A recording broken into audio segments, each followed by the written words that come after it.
Your AI agent can write a novel, but it can't open Blender.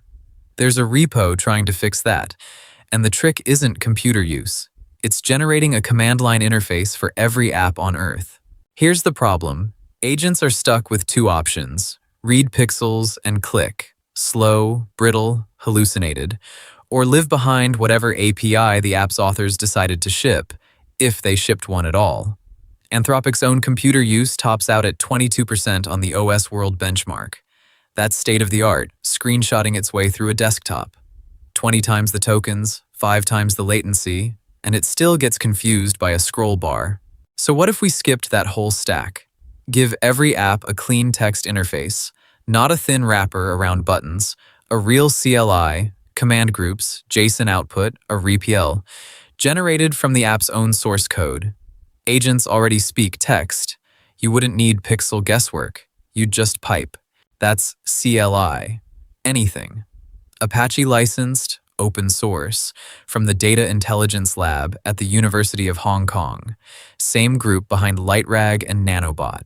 40,000 stars in roughly 75 days. The README opens with this: today's software serves humans. Tomorrow's users will be agents. All of it runs through a 7-phase pipeline. You point the tool at a codebase, local folder, or GitHub URL. Phase 1 analyzes the source, maps backend APIs to command groups. Phase 2 designs the architecture. Phase 3 implements it in Click with a REPL. Then it writes a test plan, fills it in against the real backend, generates docs, and publishes. One command in. Production CLI out. Here's what the generated CLI actually looks like. CLI-Anything GIMP -- help. Command groups, JSON output, a stateful REPL, and every CLI it generates imports the same REPL skin, same banner, same prompt, same history, same progress bar, whether you're driving GIMP, Blender, or Audacity. Consistent enough that an agent can treat the whole catalog as one tool surface. And there are a lot of CLI's 18 flagship demos on the badge. Open the repo and you'll find over 50 harness folders: Blender, GIMP, OBS, LibreOffice, Godot, QGIS, Krita, Inkscape, FreeCAD, Obsidian, Calibre. 2,200 tests across them, 100% passing. Blender alone has 208. And these aren't toy tests.